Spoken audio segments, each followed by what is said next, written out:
Welcome back to మనం TV. నేను మీ పవన్ బేస్వాడ. ఇవాళ మనం చెప్పుకునే విషయం కేవలం ఒక కోట గురించి మాత్రమే కాదు. అది భారత చరిత్రలోనే అత్యంత భయానకమైన ప్రదేశంగా పేరుగాంచిన ఒక కోట. ఉదయం పూట పర్యాటకులతో కిక్కిరిసిపోయే ఆ ప్రదేశం రాత్రైతే చాలు అక్కడ ఒక్క అడుగు కూడా వేయలేనంత భయంకరంగా మారుతుంది.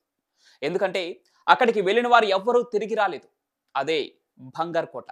ఈ కోట ఒకప్పుడు రాజరిక చరిత్రకు నిదర్శనంగా నిలిచిన ఒక గొప్ప కోట. కానీ ఇప్పుడు ఇది భారతదేశంలోనే అత్యంత భయానకమైన ప్రదేశంగా పేరుగాంచింది. కొందరు ఇది ఏమాత్రం నిజం కాదని, ఇది కేవలం అపోహ మాత్రమేనని కొట్టిపారేస్తుంటారు. అలా కొట్టిపారేసి కోటలోకి వెళ్ళారు కూడా. ఇక అంతే, వాళ్ళు మళ్ళీ తిరిగి బయటకు రాలేదు. వాళ్ళు ఏమయ్యారో ఎవరికీ తెలియదు. ఎవరైనా చంపేశారా అంటే అక్కడ డెడ్ బాడీలు కూడా లేవు. ఎక్కడికైనా వెళ్ళారా అంటే ఆనవాళ్ళు లేవు. వాళ్ళు ఏమయ్యారో ఇప్పటికీ ఎవరికీ తెలియటం లేదు. అందుకే భారత ప్రభుత్వం ఈ కోట చుట్టుపక్కల భారీ హెచ్చరిక ఉన్న బోర్డులను పెట్టి కట్టుదిట్టమైన కాపలాను కూడా ఏర్పాటు చేసింది. అయితే దీన్ని బట్టే ఆ ప్రదేశం ఎంత ప్రమాదకరమో మీకు అర్థమై ఉండొచ్చు. అసలు ఈ బంగారు కోట లోపల ఏం జరుగుతోంది, అక్కడ గోడల వెనుక దాకి ఉన్న అసలు రహస్యాలేంటి, నిజంగానే ఆ కోట లోపల ప్రేతాత్మలు తిరుగుతున్నాయా, లేదా ఇది కేవలం స్థానికుల ఊహ మాత్రమేనా? ఇలా ఎన్నో ప్రశ్నలు, ఎన్నెన్నో అనుమానాలు ఆ కోట చుట్టూ తిరుగుతున్నాయి. అసలు ఈ కోట చరిత్ర ఏంటి, బంగారు కోట దెయ్యాల కోటగా ఎలా మారింది? ఇలాంటి ప్రశ్నలకు సమాధానాలు ఈ వీడియోలో తెలుసుకుందాం. ఈ భయంకరమైన కోట రాజస్థాన్లోని ఆల్వార్ ప్రాంతంలో ఉంది. అంబర్ను పాలించిన కచ్వాహా పాలకుడు భగవంత్ దాస్ అనే రాజవంశస్థుడు తన కుమారుడు మాధవ్ సింగ్ కోసం 16వ శతాబ్దంలో ఈ ప్రాంతంలో ఒక కోటను నిర్మించారు. అప్పట్లో ఇక్కడ సుమారు 10,000 మంది జనాభా ఉండేవారట. అయితే ఈ ప్రాంతానికి 2 భిన్న కథలు ప్రచారంలో ఉన్నాయి. ఆ కోటను ఏర్పాటు చేయకముందు ఆ ప్రాంతంలో ఒక సాధువు ఉండేవాడు. అతని నివాసానికి ఎత్తుగా ఆ ప్రాంతంలో ఏది నిర్మించినా దాని నీడ తన ఇంటి మీద పడితే అది కూలిపోతోందని ఆ సాధువు ముందే హెచ్చరించాడు. కానీ ఆ సాధువు మాటలు లెక్క చేయకుండా కోట గోడలు నిర్మిస్తారు. అలా నిర్మించిన ఈ కోట గోడ నీడ ఆ సాధువు ఇంటిపై పడటంతో ఆ కోట నిర్మించిన ప్రాంతమంతా కుప్పకూలిపోయింది.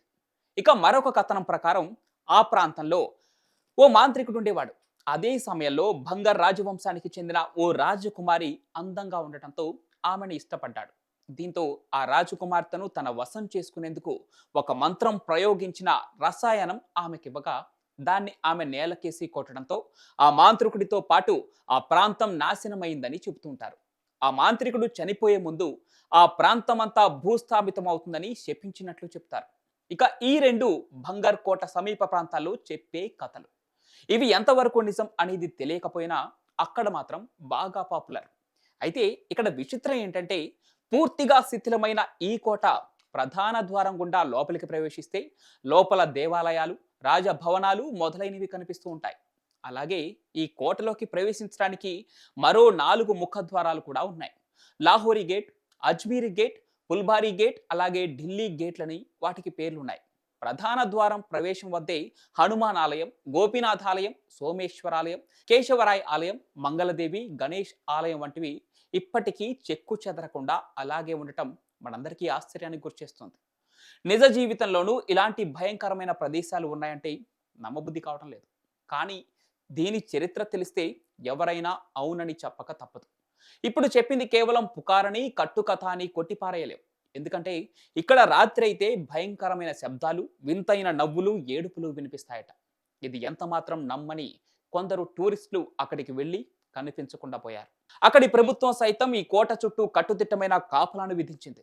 ఇప్పుడు ఇది ఒక మిస్టరీ ప్లేస్ గా మాత్రమే కాకుండా హాంటెడ్ ప్లేస్ గా పేరుగాంచింది. ఇది మీరు నమ్మినా నమ్మకపోయినా కోట యొక్క వాతావరణం మరో ప్రపంచపు అనుభూతిని కలిగిస్తుంది. మరి ఈ కోట నిజంగా హాంటెడ్ ప్లేసేనా, లేక మన భయాలకే రూపమా? ఈ కోట గురించి మీ అభిప్రాయాన్ని కామెంట్ల రూపంలో తెలియజేయండి. ఇలాంటి మరెన్నో ఇంట్రెస్టింగ్ వీడియోల కోసం మనం టీవీని సబ్స్క్రైబ్ చేసుకోండి.